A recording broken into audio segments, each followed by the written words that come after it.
கலியுகத்தில் கண்கண்ட தெய்வமாக ஆஞ்சநேயர் திகழ்கிறார்.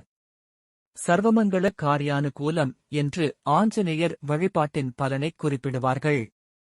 அதாவது தன்னை வழிபடும் பக்தர்களுக்கு தன்னிடம் உள்ள எல்லா ஆற்றலையும் கொடுத்து மனதில் வலிமையை ஏற்படுத்துவார் என்பது ஆஞ்சநேய வழிபாட்டின் ஐதீகமாகும்.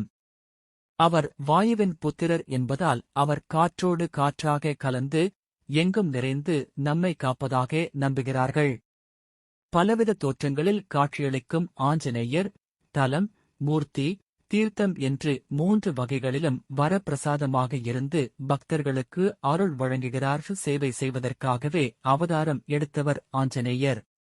மகாவிஷ்ணு ராம அவதாரம் எடுத்தபோது அவருக்கு சேவை செய்வதையே தன்னுடைய உயிர் மூச்சாக கொண்டு ஆஞ்சநேயர் வாழ்ந்தார்.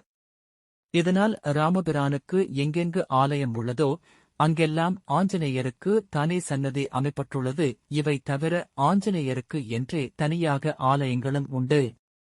தென் இந்தியாவை விட வட இந்தியாவில்தான் ஆஞ்சநேயருக்கு அதிகமான கோவில்கள் உள்ளன. ராம அவதாரம் நிறைவு பெற்றுவிட்ட போதிலும் ஆஞ்சநேயர் இன்னமும் சிரஞ்சீவியாக இருப்பதாக பக்தர்கள் நம்புகிறார்கள். அதனால்தான் இராமாயண சொற்பொழிவுகள், ராம கீர்த்தனம் ஆகியவை எங்கு நடந்தாலும் அங்கெல்லாம் ஆஞ்சநேயர் அமர்ந்து ஸ்ரீராம தியானத்தில் தன்னை அர்ப்பணித்துக் கொள்வார் என்கிறார்கள். சுருக்கமாக சொல்ல வேண்டுமானால், ராம நாமம் எங்கெல்லாம் கேட்கிறதோ அங்கு நிச்சயம் ஆஞ்சநேயர் இருப்பார். அந்த வகையில் யார் ஒருவர் ராமநாமத்தை ஜெபிக்கிறார்களோ அவர்களிடம் ஆஞ்சநேயர் நெருங்கிவிடுவார் என்பது மறுக்க முடியாத உண்மையாகும்.